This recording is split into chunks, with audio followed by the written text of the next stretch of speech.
എല്ലായ്പ്പോഴും എല്ലാ ദിവസവും രാവിലെ എണീറ്റ് കഴിഞ്ഞാൽ വൈകുന്നേരം വരെ വെറുപ്പ് മാത്രം ഉൽപ്പാദിപ്പിക്കുന്ന ഫാക്ടറിയായിട്ട് നിലകൊള്ളുന്ന ഒരു സ്ഥലത്ത് നിന്ന് ഏറെക്കാലം സ്നേഹവും കരുതലുമൊക്കെ ഞാൻ പ്രതീക്ഷിച്ചു എന്നതാണ് ഞാൻ ചെയ്തത്.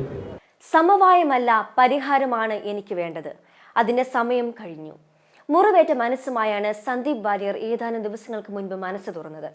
തനിക്ക് നിരവധി അപമാനങ്ങൾ നേരിടേണ്ടി വന്നെന്നും ആത്മാഭിമാനത്തിന് മുറിവേറ്റെന്നും അദ്ദേഹം പറഞ്ഞു. ഒറ്റ ഫോൺ കോളിൽ തീർക്കാമായിരുന്ന പ്രശ്നം വഷളാക്കി. തനിക്ക് നിരവധി അപമാനങ്ങൾ നേരിടേണ്ടി വന്നുവെന്നും ആത്മാഭിമാനത്തിന് മുറിവേറ്റെന്നും അദ്ദേഹം പറഞ്ഞിരുന്നു. പാർട്ടി നടപടി ഭയപ്പെടുന്നില്ല, ഒരു തരത്തിലും ഭയപ്പെടാൻ ഉദ്ദേശിക്കുന്നുമില്ല എന്ന് അദ്ദേഹം തറപ്പിച്ചു പറഞ്ഞു. പാർട്ടിക്കുള്ളിൽ ആരാണ് വലുതെന്ന മൂപ്പിളമ തർക്കത്തിലായിരുന്നു കുറെ നാളുകളായി BJP. പാലക്കാട് ഉപതെരഞ്ഞെടുപ്പിലെ സ്ഥാനാർത്ഥിയുമായി ബന്ധപ്പെട്ട് ആരംഭിച്ച തർക്കങ്ങൾ പരിഹരിക്കപ്പെടാൻ കഴിയാത്ത വിധം വലുതായി കഴിഞ്ഞിരിക്കുന്നു എന്നാണ് സന്ദീപ് വാര്യരുടെ വാർത്താ സമ്മേളനത്തോടെ അന്ന് വെളിപ്പെട്ടു വന്നത്. ഇനി എന്തെന്നായിരുന്നു സന്ദീപ് വാര്യരുടെ മുന്നിലുള്ള ഏക ചോദ്യം. പാർട്ടിക്ക് പുറത്തേക്കോ അതോ പാർട്ടിയിൽ ഒതുങ്ങിക്കൂടുകയോ എന്നതായിരുന്നു സന്ദീപ് വാര്യർക്ക് മുന്നിലുണ്ടായ ഏക ചോദ്യം. പാർട്ടിക്ക് പുറത്തു പോയാൽ അടുത്ത നീക്കമെന്ത്, ഏത് മുന്നണിക്കൊപ്പം പോവും, രാഷ്ട്രീയ ഭാവി എന്താകും, ഇതെല്ലാം ഈയിടെയായി കേരളം ചർച്ച ചെയ്തിരുന്ന കാര്യമാണ്. അതിനുള്ള ഉത്തരം വ്യക്തമാക്കിയിരിക്കുകയാണ് ഇന്ന് VD സതീശന്റെ വാർത്താ സമ്മേളനത്തിലൂടെ. ആദ്യം CPM ക്ഷണിച്ചു, പിന്നാലെ CPI-യിലേക്കെന്ന അഭ്യൂഹം പരന്നു. മണ്ണാർക്കാട് മണ്ഡലം എന്ന വമ്പൻ ഓഫറും സന്ദീപിന് മുന്നിൽ CPM വെച്ചിരുന്നുവെന്നായിരുന്നു വിവരം ലഭിച്ചത്. എന്നാൽ ഇപ്പോൾ പാലക്കാട് തെരഞ്ഞെടുപ്പ് അടുത്തിരിക്കെ നിർണായകമായ നീക്കം നടത്തിയിരിക്കുകയാണ് സന്ദീപ് വാര്യർ. അഭ്യൂഹങ്ങളെല്ലാം തള്ളി നേതൃത്വവുമായി ഇടിഞ്ഞു നിൽക്കുന്ന BJP നേതാവ് സന്ദീപ് വാര്യർ കോൺഗ്രസിലേക്ക് എത്തിയിരിക്കുകയാണ്. ഉപതെരഞ്ഞെടുപ്പിന്റെ നിർണായക ഘട്ടത്തിൽ നേതൃത്വത്തെ പരസ്യമായി വെല്ലുവിളിച്ച സന്ദീപ് വാര്യർ കടുത്ത പ്രതിസന്ധി BJPക്ക് ഉണ്ടാക്കിയാണ് പാർട്ടി വിടുന്നത്. പാലക്കാട് സീറ്റ് നിഷേധിച്ചതിനൊപ്പം പാർട്ടിയിൽ നിന്നും നേരിടുന്ന അവഗണനയാണ് സന്ദീപിനെ കൂടുതൽ ചൊടിപ്പിച്ചത്. നേരത്തെ ചില പരാതികളുടെ പേരിൽ സന്ദീപിനെ വക്താവ് സ്ഥാനത്ത് നിന്നടക്കം ചുമതലകളിൽ നിന്നും മാറ്റിയിരുന്നു. പിന്നീട് ലോക്സഭാ തെരഞ്ഞെടുപ്പ് കാലത്ത് K. സുരേന്ദ്രൻ തന്നെയാണ് സന്ദീപിനെ തിരികെ നേതൃനിരയിലേക്ക് എത്തിക്കാനായി മുൻകൈയെടുത്തതും. ഇതിനുശേഷവും തന്നെ വേണ്ട രീതിയിൽ പാർട്ടിയിൽ പരിഗണിക്കുന്നില്ലെന്നുള്ള പരാതി സന്ദീപ് ഉയർത്തിയിരുന്നു. BJPയുമായി ഇടഞ്ഞ സന്ദീപ് CPM-ഉമായും CPI-യുമായി അടക്കം ചർച്ച നടത്തിയിരുന്നു. AK ബാലന്റെ നേതൃത്വത്തിലായിരുന്നു ചർച്ചകളെല്ലാം. അനൗപചാരിക ചർച്ചകൾ CPM നടത്തിയിട്ടുണ്ടെങ്കിൽ തന്നെയും ആദ്യം മതനിരപേക്ഷ നിലപാട് സന്ദീപ് പരസ്യമായി പറഞ്ഞിട്ട് മതി സ്വീകരിക്കലെന്നായിരുന്നു CPM-ന്റെ തീരുമാനം.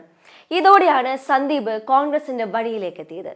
സന്ദീപ് വാര്യരെ കൈപിടിച്ച് കോൺഗ്രസിലേക്ക് സ്വീകരിക്കാൻ 2 ദിവസം മുൻപ് തന്നെ അന്തിമ ധാരണയെത്തിയിരുന്നുവെന്നാണ് സൂചന. തിരഞ്ഞെടുപ്പ് പ്രചരണത്തിന്റെ അവസാന ലാപ്പിൽ വലിയ ട്വിസ്റ്റായി സന്ദീപിന്റെ ഈ കൂടുമാറ്റം പ്രഖ്യാപിച്ച് മറ്റു മുന്നണികൾക്ക് ഷോക്ക് നൽകാൻ വേണ്ടി കാത്തിരിക്കുകയായിരുന്നു കോൺഗ്രസ് നേതാക്കൾ.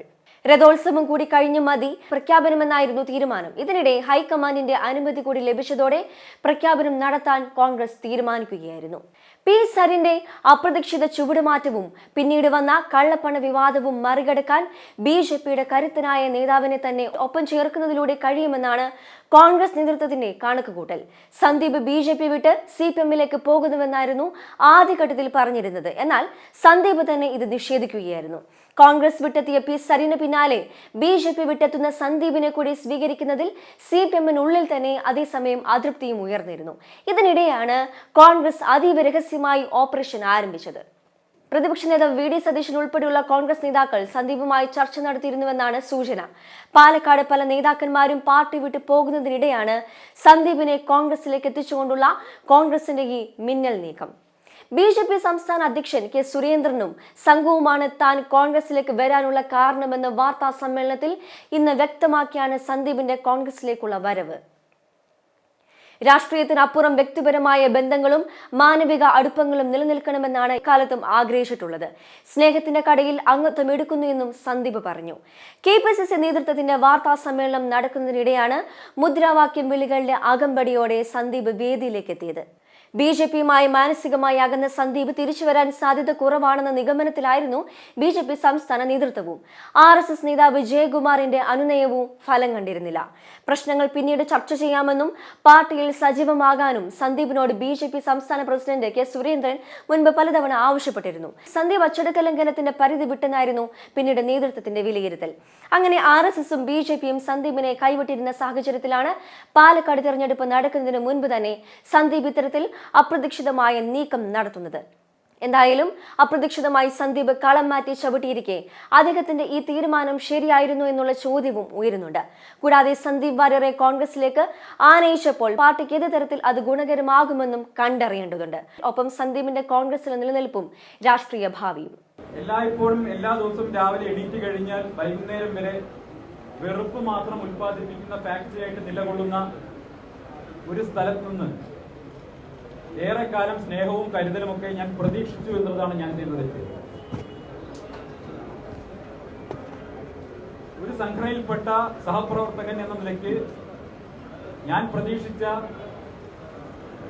പല ഘട്ടങ്ങളിൽ ഞാൻ പ്രതീക്ഷിച്ച പിന്തുണ, സ്നേഹം, കരുതൽ ഇതൊക്കെ ലഭിക്കാതെ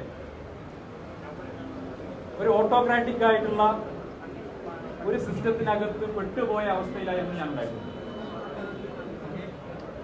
ഏകാധിപത്യ പ്രവണതയുള്ള, ജനാധിപത്യത്തെ പാടെ മതിക്കാത്ത ഒരു സിസ്റ്റത്തിനകത്ത് നിന്ന് വീർപ്പുമുട്ടി കഴിയേണ്ട അവസ്ഥയിലായിരുന്നു ഞാൻ ഉണ്ടായിരുന്നത്. സ്വന്തം അഭിപ്രായങ്ങൾ പറയാനോ വ്യക്തിത്വം കാത്തു സൂക്ഷിക്കാനോ ഏതെങ്കിലും വിഷയത്തിൽ മനുഷ്യപക്ഷത്തു നിന്നൊരു നിലപാട് പറയാനുള്ള സ്വാതന്ത്ര്യം പോലും ഇല്ലാതെ അച്ചടക്ക നടപടി നേരിട്ട ആളാണ് ഞാൻ. കേരളത്തിൽ ഹിന്ദുവും ക്രിസ്ത്യാനിയും മുസൽമാനും പരസ്പരം ഉപരോധം ഏർപ്പെടുത്തി ജീവിക്കാൻ സാധിക്കില്ല എന്ന് സാമൂഹ്യ മാധ്യമ പോസ്റ്റ് ഇട്ടതിന്റെ പേരിൽ ഒരു വർഷക്കാലം അച്ചടക്ക നടപടി നേരിട്ടയാളാണ് ഞാൻ. മാധ്യമ ചർച്ചകൾക്ക് പോകണ്ട, സന്ദീപിന് പങ്കെടുക്കരുത് എന്ന് നിശ്ചയിക്കപ്പെട്ട ആളാണ് ഞാൻ. ഞാൻ ജനിച്ചു വളർന്ന, ജീവിച്ച് വളർന്ന എന്റെ സാമൂഹ്യ പരിസരത്ത് എനിക്കുള്ള സൗഹൃദങ്ങൾ, എനിക്കുള്ള ബന്ധങ്ങൾ, അതിലെവിടെയും മതം തിരയാനോ അതിലെവിടെയെങ്കിലും കാലുഷ്യമുണ്ടാക്കാനോ ഒരു കാരണവശാലും എനിക്ക് താല്പര്യമേ ഇല്ല. അതുകൊണ്ട് തന്നെ തികച്ചും വ്യക്തിപരമായ അഭിപ്രായമെന്ന് പറയട്ടെ എന്ന് സൂചിപ്പിച്ച് ഞാനിട്ട ഒരു ഫേസ്ബുക്ക് പോസ്റ്റിന്റെ പേരിൽ ഒരു വർഷം സംഘടനയിൽ നിന്ന് സംഘടനയുടെ കയ്യാലപ്പുറത്ത് തന്നെ നിർത്തുകയുണ്ടായി. അത്യന്തം ഹീനമായിട്ടുള്ള സാമൂഹ്യ മാധ്യമ അതിക്രമം തന്നെ ആ സമയത്ത് എനിക്ക് നേരിടേണ്ടി വന്നു. പക്ഷെ ആ കാലഘട്ടത്തിൽ ഒരിക്കൽ പോലും സംഘടനയെ തള്ളിപ്പറയാൻ ഞാൻ തയ്യാറായിട്ടില്ല. എല്ലാ സമയത്തും ഞാൻ വിശ്വസിച്ച, ഞാൻ പ്രവർത്തിച്ചു വരുന്ന പ്രത്യയശാസ്ത്രത്തിന്റെ സംഘടനയുടെ നാവായി ഞാൻ നിലകൊണ്ടിട്ടുണ്ട്. 14 ജില്ലകളിലെ ഗ്രാമാന്തരങ്ങളിലൂടെ യാത്ര ചെയ്ത സംഘടനയ്ക്ക് വേണ്ടി തൊണ്ട പൊട്ടുമാറി ഞാൻ പ്രസംഗിച്ചിട്ടുണ്ട്. സാമൂഹ്യ മാധ്യമങ്ങളിൽ, ടെലിവിഷൻ ചർച്ചകളിൽ ഇവിടെ ഇരിക്കുന്ന പല സുഹൃത്തുക്കളുമായും ഒരുപക്ഷെ അങ്ങേയറ്റത്തെ നിലയിലേക്ക് എന്റെ പാർട്ടി, അന്ന് ഞാൻ വിശ്വസിച്ച പ്രസ്ഥാനത്തെ പ്രതിരോധിക്കാൻ വേണ്ടി ഭാഷയുടെ എല്ലാ സാധ്യതകളും ഞാൻ ഉപയോഗിച്ചിട്ടുണ്ട്. കാഠിന്യമേറിയ പദപ്രയോഗങ്ങൾ നടത്തിയിട്ടുണ്ട്. പക്ഷെ അതെല്ലാം എന്റെ വ്യക്തിപരമായ ആവശ്യത്തിന് വേണ്ടിയിട്ടായിരുന്നില്ല, എന്റെ പ്രസ്ഥാനത്തിന് വേണ്ടിയിട്ടാണ് എന്ന ഉത്തമമായ ബോധ്യത്തോടു കൂടിയാണ് ഞാനത് ഏറ്റെടുത്തത്. പക്ഷെ തിരിച്ചിങ്ങോട്ട് എന്താണ് കിട്ടിയത്? കഴിഞ്ഞ കുറെ വർഷമായി ഈ സംഘടനയ്ക്കകത്ത് നിന്ന് എനിക്ക് കിട്ടിയത്, BJPക്ക് അകത്ത് നിന്ന് എനിക്ക് കിട്ടിയത് അങ്ങേയറ്റത്തെ ഒറ്റപ്പെടുത്തലും വേട്ടയാടലുമാണ്.